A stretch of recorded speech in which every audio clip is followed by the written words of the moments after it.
नमस्कार, मैं मनोज कश्यप ब्लैश टीवी के लिए और इस समय मौजूद हूँ माँ गंगा के पावन तट हर की पौड़ी हरिद्वार में। और इस समय हमारे साथ में मौजूद हैं वो संत, वो तपस्वी जो 12 साल के कठोर तप के बाद महाकुंभ में जिनके दर्शन हो पाते हैं। और उन्हीं से आज जानेंगे हम संत परंपरा के बारे में, अखाड़ों की परंपरा के बारे में, किस प्रकार से संत सन्यासी बनाए जाते हैं, किस प्रकार से नागा संत बनाए जाते हैं। तो आइएगा शुरुआत करते हैं उनके जीवन परिचय से। सबसे पहले जानते हैं उनका जीवन परिचय। जी महाराज जी, सबसे पहले आपका परिचय जानना चाहिए। मैं श्री महंत गिरिजानंद सरस्वती, श्री पंचायती आनंद अखाड़ा।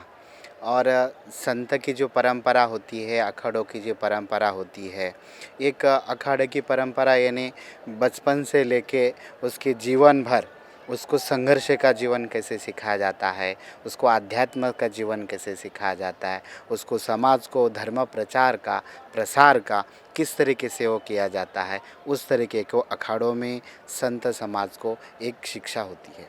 उस शिक्षा के कारण जैसे हर प्रकार से उनको बचपन से भगवान की स्तुति कैसे बोला जाता है, जैसे गुरुकुल में श्री कृष्ण भगवान स्वयं गुरुकुल में पढ़ने के लिए गए थे, उसी प्रकार हर अखाड़ों में एक अध्यात्म का जीवन और देश के लिए, धर्म के लिए सर्वव्यापकता को लेकर एक संदेश देते हैं। और ये सब सर्वे भवन्तु सुखिना, इस समाज के लिए, देश के लिए और धर्म के लिए हम अपना जीवन संत समाज के लिए किसी चीज़ का त्याग कर कर किसी प्रभु को विलीन होने के लिए संत की परंपरा को जितने राजी हो चुके हैं, जब कोई अपना राजपट छोड़ देता है, उसके प्रति उसका अपना जीवन छोड़ देता है, उसके प्रति वो संन्यास यानी निवृत्त होना, निवृत्त का मतलब हो जाता है उस परंपरा को लेकर आगे जो आने वाली पीढ़ी है, आने वाले जैसे हमारे यहाँ अखाड़े में कितने हजारों संत है, वो संत हमारे यहाँ इष्ट देवता सूर्य नारायण के उपासक है।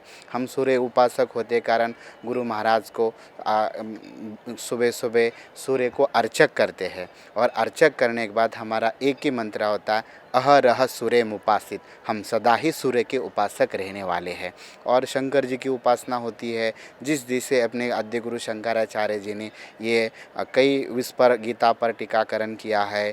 और ऐसे ऐसे कई ऐसे धर्म ग्रंथ है, और धर्म ग्रंथ का अखाड़ों में अध्ययन किया जाता है। और नागा जो पद्धति होती है वो जीवन में एक साम दाम दंड भेद हर प्रकार के लेके आगे धर्म के लिए आगे बढ़े। उस समय शंकराचार्य की जो अनादिकाल से जो परंपरा आई है, ये 13 अखाड़ों में एक नागा को जैसे साम दाम दंड भेद दंड दिया जाता था, उस समय अपने धर्म को पूर्व पश्चिम दक्षिण उत्तर चारों दिशा पे यदि कोई देश का धर्म अपने भारत में ना आ जाए, इसीलिए आद्य गुरु शंकराचार्य जी ने जो शंकर दिग्विजय जो ग्रंथ लिखा है, उस ग्रंथ में लिए सब ऐसे कई प्रकार के अध्यात्म का जीवन सभी का समीकरण करते हुए अनेकता की से एकता आने के लिए ये सब चीज़ें से अपना जीवन उस तरीके से अखाड़े में बताया जाता है। और धर्म के प्रति देखा जाता है, नागा जो पद्धत होती है उनको जीवन एक कटी तपस्या में 12-10 साल, चाहे 12 साल उसको एक शब्द के ऊपर, एक वाणी के ऊपर, वाणी वर्तन व्यवहार उस तरीके से उसको सिखाया जाता है। और अपने आप जैसे जैसे उसकी उस प्रवृत्ति की वो उसकी विरक्त हो जाती है, वैसे वैसे अपने काम दाम दंड भेद ये समाधि षटक एवं नियम आसन प्रत्याहार वो अपने अंदर वो एक तरफ से वो अपने ऊपर काबू रख के सहस्र चक्र के ऊपर अपनी क्रिया कर जाता है, उसी उसका फल और नागा स्वरूप अपना जीवन भगवान के प्रति अपना न्यौछावर देते हैं। महाराज जी, एक सवाल और था कि अखाड़ों के अंदर जो है संत कितने प्रकार के होते हैं? अखाड़ों के अंदर संत तो एक ही प्रकार होते हैं, लेकिन अध्यात्म के दृष्टि से किसी का अनुवाद करना, किसी के ऊपर टीकाकरण करना, किसी के ऊपर शास्त्रार्थ करना, किसी के ऊपर बुद्धि का विवेकता का प्रदर्शन करना, यही अखाड़ों में एक अध्यात्म का सिखाया जाता है। और इसके कई प्रकार के छंद है, कई प्रकार के कला है, कई प्रकार के, लेकिन सब में बर्तन न्यारे न्यारे है, पानी सब में एक है। उसी प्रकार के सब में अलग अलग रंग है, अलग अलग वेशभूषा है, सभी का एक ही मार्ग है, अहम ब्रह्मास्मि तत्वमसि, यही जो ब्रह्म वाक्य है, यही सबका एक ही नारा है। भले हो कई प्रकार के हो, लेकिन सबका अहम ब्रह्मास्मि तत्वमसि यही सबके लिए एक ही मंत्र दिया जाता है। और वही शंभु भोलेनाथ के भक्त होते हैं और देश के लिए, समाज के लिए हम सब के लिए एक ही सबको ऐसी व्यापकता के उद्देश्य देते हुए सबको एक करने का यही संदेश हर प्रकार के किसी का जैसे संत नागा होते हैं उनका विभूति रहना अलग है, किसी का अध्यासन करना अलग है, किसी का अपने समाज के लिए बाहर पूरा देश विदेश जाकर अपना देश धर्म का प्रचार प्रसार करने के लिए उनको संत विवेका जैसे बन के अपना इंग्लिश में, हिंदी में, मराठी में, अंग्रेज़ में हर प्रकार देश में जाके, प्रांत में जाके, उस गांव में जाके, उस समाज में मिलजुल करके उनकी भाषा सीख कर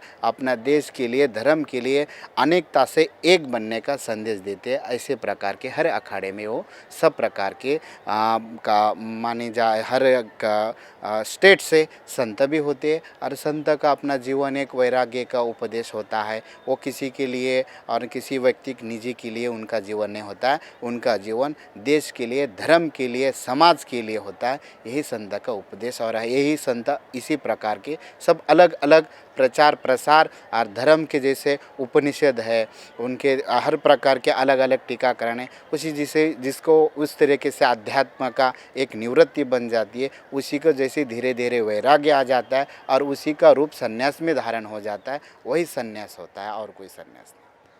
जैसा कि महाराज जी हमने देखा है कि अखाड़ों के अंदर जो हैं कुछ सन्यासी संत भी बनाए जाते हैं और कुछ नागा संत भी बनाए जाते हैं। तो ये संत जो बनाए जाते हैं इनकी क्या परंपरा है और किस तरह से इन संतों को जो है बनाया जाता है? संतों को परंपरा जैसे प्रयाग में वहाँ के नागा अलग महत्व होता है, हरिद्वार के नागा का अलग महत्व होता है, उज्जैन के नागा का अलग महत्व होता है और त्र्यंबकेश्वर नासिक के नागा का अलग महत्व होता है। जैसे हरिद्वार का नागा जो बर्फानी नागा कहा जाता है और प्रयागराज का राजराजेश्वरी नागा कहा जाता है और उज्जैन का नागा वो खूनी नागा कहा जाता है और नासिक त्र्यंबकेश्वर का जो नागा बन जाते हैं वहाँ खिचड़ी नागा कहा जाता है। तो ये सब अलग अलग उस समय का देखकर, समाज को देखकर, अपने अलग अलग ऐसे मौसम को देखते हुए और वो पदे न परंपरा चली आ रही है और हमारे हर संस्था में नागा वो सन्यासी 7 अखाड़े में नागा होते हैं। बाकी अखाड़ों में से उनका रोल होगा उस तरीके से होते हैं, लेकिन जो नागा होते हैं ये 7 अखाड़े में होते हैं और 7 अखाड़े में नागा का महत्व है। ये सन्यासियों के अखाड़े। जिस तरीके से महाराज जी हमने देखा है कि अखाड़ों के अंदर नागा संत जो बनाए जाते हैं, तो ये नागा संत बनाने का जो उद्देश्य है वो क्या है और किस लिए, किस उद्देश्य की पूर्ति के लिए ये नागा संत बनाए जाते हैं?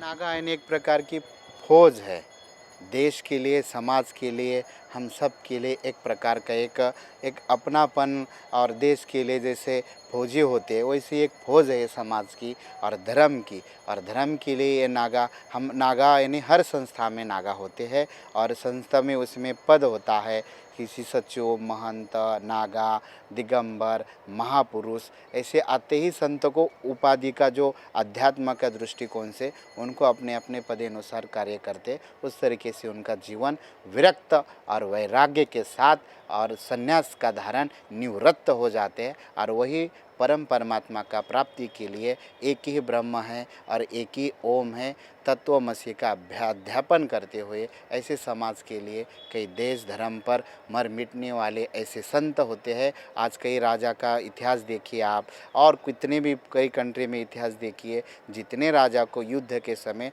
सबसे पहले संत ने ही बलिदान दिया है। हमारे अखाड़े के जो राजा रानी थी झांसी की रानी के समय श्री पंचायती आनंद अखाड़े के कई हजारों नागा ने बलिदान दे चुके हैं। तो ऐसे धर्म के लिए, ऐसे राष्ट्र के लिए, ऐसे अपने संप्रदाय के लिए मर मिटने के लिए एक फौज बनी रहती है। आज जो जितना कुंभ का जो इतना हर 4 जगह भारत का एक फेस्टिवल माना जाता है और वो सिंहस्थ कुंभ माना जाता है और यहाँ केवल कई हजारों कई देशों से लोग आ जाते हैं, एक यहाँ की संस्कृति, कला, कौशल्य देखने के लिए आ जाते हैं। यही संत समाज और हर अखाड़ों में एक अनेकता से एकता का संदेश दिया जाता है, वही समाज के लिए होता है।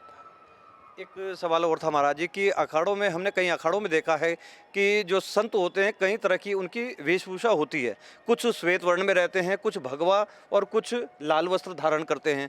तो ये जो वस्त्रों की जो अलग अलग एक परंपरा हमने देखी है, तो थोड़ा सा इस पर भी प्रकाश डालिएगा। वस्त्र तो देखा जाए तो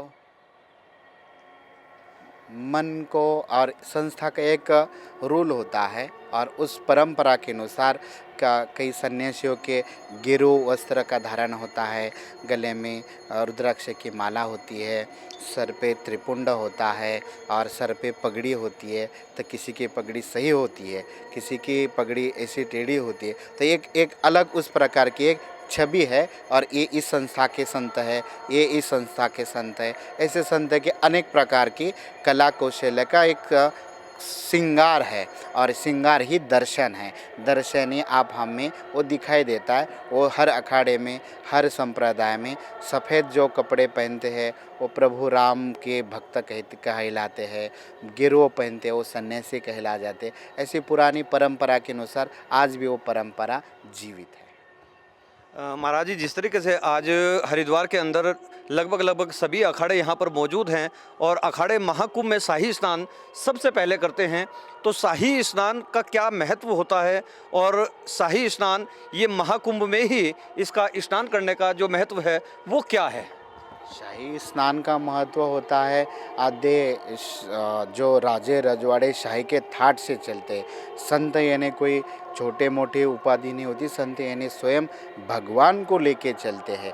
भगवान को स्नान करने के लिए सब प्रकार के पहली पताका चलेगी, फिर उनके निशान चलेंगे, फिर उनके भगवान चलेंगे, फिर संत नागा चलेंगे। ऐसी जो शाही चलेगी, शाही तो एक उसका शब्द बड़ा व्यापक शब्द है। शाही यानी बहुत बड़ा विशाल शब्द होता है। पेशवाई हो गई, शाही हो गई, तो एक प्रकार का उसके लिए बड़ा शब्द का इस्तेमाल और बड़ा व्यापकता शब्द उसमें भरा हुआ होता है। इसी का नाम शाही स्नान होता है। शाही यानी पूरा शाही सब पूरे जत्थे के साथ चलते हैं, दल बल हर प्रकार के साथ लेके समाज को एक अलग प्रकार की, यह हमारे संत समाज की एक देश में ऐसी शाही चलती है और वो हर कुंभ में आपको देखने को मिलती है। नासिक के कुंभ में, त्र्यंबकेश्वर के कुंभ में, इलाहाबाद के कुंभ में, उज्जैन के कुंभ में और हरिद्वार के कुंभ में जहाँ भी जाता है पहले नगर प्रवेश, पेशवाई, शाही स्नान, उसके अलग अलग देश धर्म पर करने के लिए ढेर सारे कार्य हो जाते। उसी का कार्य के लिए लोग बने रहते। यही भगवान की स्तुति और भगवान को लेके चलते, शाही थाट बाट से लेके चलते हैं, उसी का नाम शाही स्नान है। महाराज जी, एक सवाल और था कि महाकुंभ पूरे भारतवर्ष में 4 जगह पर ये महाकुंभ का आयोजन होता है, तो ये जो महाकुंभ है इन्हीं 4 जगहों पर क्यों होता है? इसकी पौराणिकता जो है वो क्या है? पौराणिकता जैसे मेघ राशि में प्रवेश राशि में जब एक ग्रह दूसरे ग्रह में प्रवेश कर देता है, उसी समय सिंहस्थ लग जाता है और वो 12 साल के बाद उसी नक्षत्र में जब प्रवेश हो जाता है, उसी समय सिंहस्थ लग जाता है और सिंहस्थ उसी समय देवता का और दैत्य का जो मंथन हो के उसी अंश पर जहाँ 4 जगह पे वो अमृत के बूंद गिरे थे, उसी जगह पर वो सिंहस्थ लग जाता है। एक सवाल और था महाराज जी, अमूमन जब भी देखा जाता है कि महाकुंभ का जो आगाज़ होता है वो 12 वर्षों के पश्चात होता है, यानी 12 वर्ष पूर्ण होते ही महाकुंभ आ जाता है। लेकिन इस वर्ष का जो हरिद्वार के अंदर महाकुंभ लगा है ये 11 वर्षों में आ गया है, तो ऐसा क्या संयोग बना है, ऐसे क्या ग्रह नक्षत्रों की दशा हुई है कि जो ये महाकुंभ जो है ये 11 वर्षों में आया है?